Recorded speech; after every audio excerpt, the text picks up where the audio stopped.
Une autre ressource que les Orcadiens exploitent, c'est la mer. On parle ici de la vague et on parle de la marée.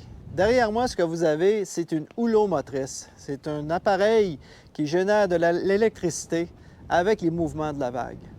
Il y a aussi des modèles qui fonctionnent avec la marée. J'en ai discuté avec le directeur général Kermode du centre de recherche EMEC. C'est un grand banc d'essai ici aux Orcades pour les compagnies qui veulent tester leurs appareils comme ceci. Une autre chose aussi qu'ils font avec ces appareils, c'est qu'ils produisent de l'hydrogène vert. Et cet hydrogène, ils s'en servent pour toutes sortes d'utilités. Ils ont toutes sortes d'utilités. J'en ai également discuté avec Kermode sur leur production d'hydrogène vert.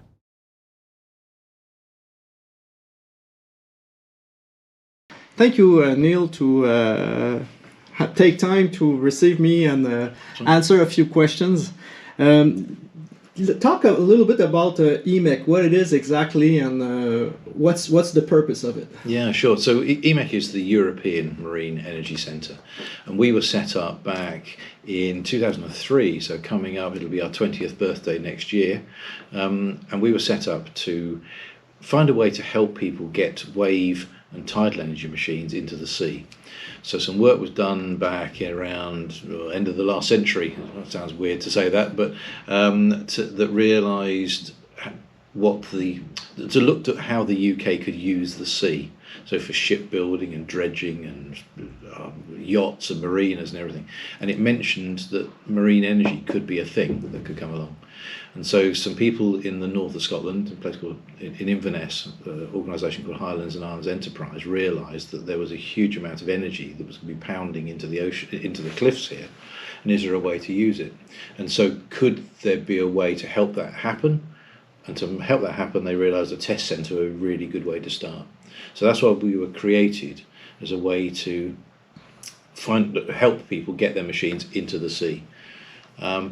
But since then, we found there's a lot more to do. So we've ended up helping people with a lot of other activities. So not just helping them get them have somewhere for their machines to be installed, but also we've ended up helping people with consents and permits, and helping people with the media activities, and also becoming a bit of a shop window for people to show what's actually happening here.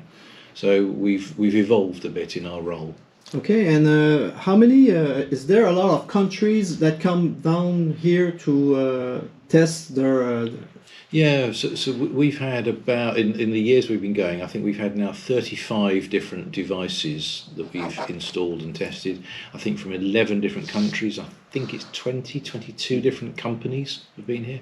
So we've had people from Finland, I'm not going to go through the list of all 11, but there's a lot. Yeah. What I want to know is Canadian companies. Has there been Canadian companies? So that's a good question, and I don't think we've had any Canadian companies here, but we have done work with Force in Nova Scotia, and they've been here, and we've been over to Force and seen what's happened. So we're sort of sister organisations, really. Okay.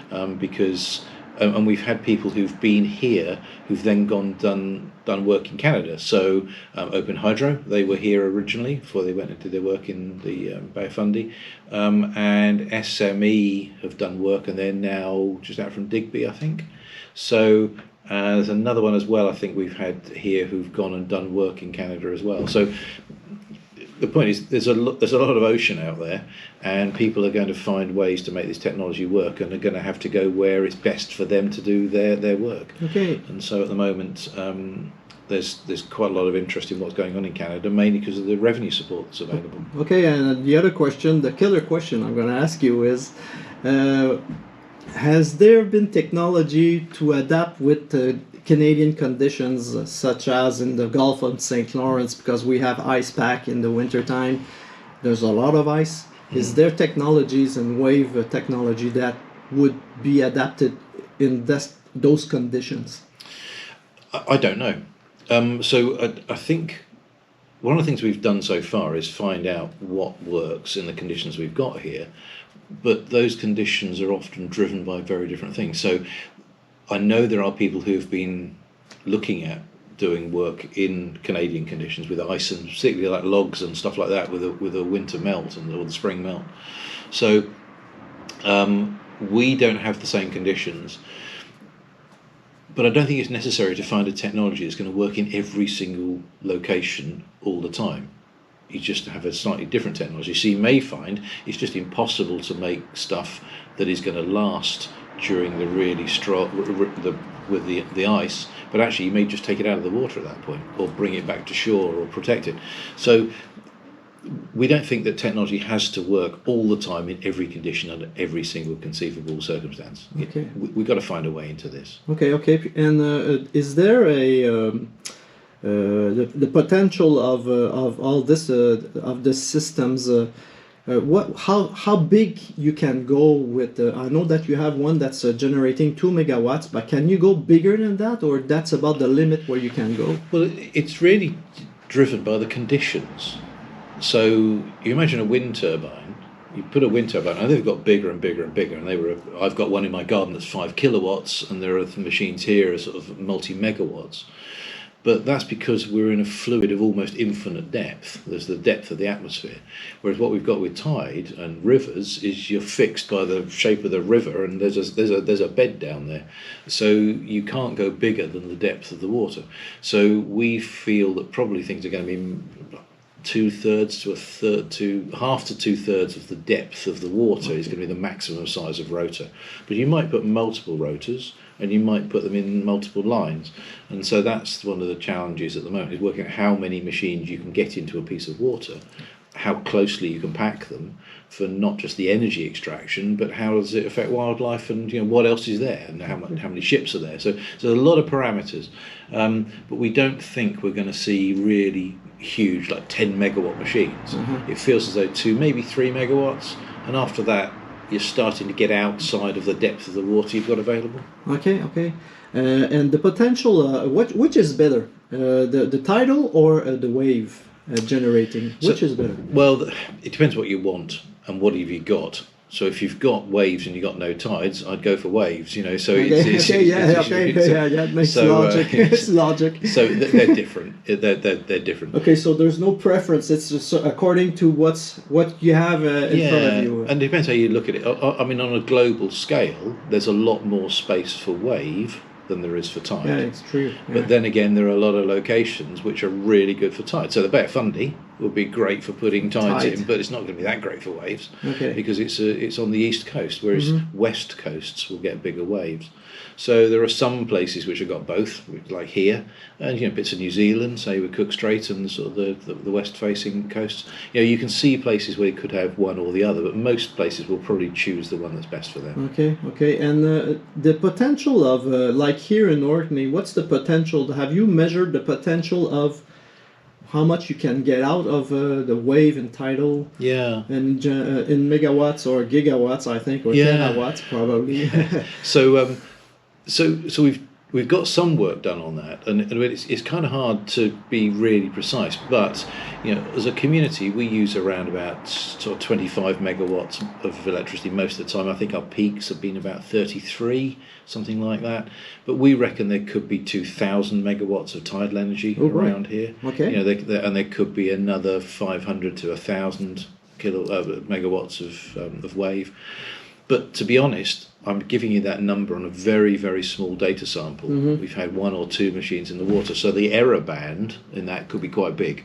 So we don't really know, but we suspect there's a huge amount of energy there. There are gigawatts of energy around the planet as a whole, and I'm very cautious about giving you a number. Yeah, well, that's okay. Because as a test centre, we've got to be really clear that we know what we know and what we think it could be like. But we think there's gigawatts. I mean, our site where we've got our 2 megawatt tidal turbine, 500 million tons of seawater an hour go through that site. Now, make me a pump that'll do 500 million tons of seawater. That's a big pump. Yes. So we feel intuitively there are hundreds and hundreds of megawatts of power there. Okay. But we've got to prove how it all works. Okay. And what's the lifespan of I mean, you're like drowning it in the salty water. Yeah. What's the lifespan of a generator? Good question. Don't know.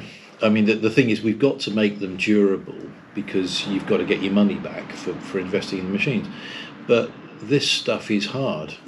Technically, it's hard, because we jokingly say, it's not rocket science. And you go, yeah, rockets you fire to a nice cold vacuum that's hot on one side and cold on the other. But we're putting things in biologically active electrolyte full of grit, and things which want to colonize it and grow on it. So we don't really know, but we expect that these machines are going to have to do about 20 years or so. That's the sort of life cycle we'd expect from any piece of rotating equipment. And then how often do you have to maintain it? Well, we need to get down to infrequent maintenance of every couple of years, doing a big clean-up on something. But it's going to come down to anti-fouling and corrosion protection and maintenance regimes. One of the things we have seen is that the tidal turbines at the moment that are doing best are the ones where you can get onto them and do maintenance and get off them easily in a small boat. Okay. So that maintenance activity is important. But that's really about new equipment. You think, when did you last open the bonnet up on your car, the hood up on your car? Well, we don't. When I was first learned to drive, you were doing it all the time, but they've got more reliable. And that's the thing that's gone on as you build millions and millions or hundreds of thousands of these machines. That's what will happen. So it'll change.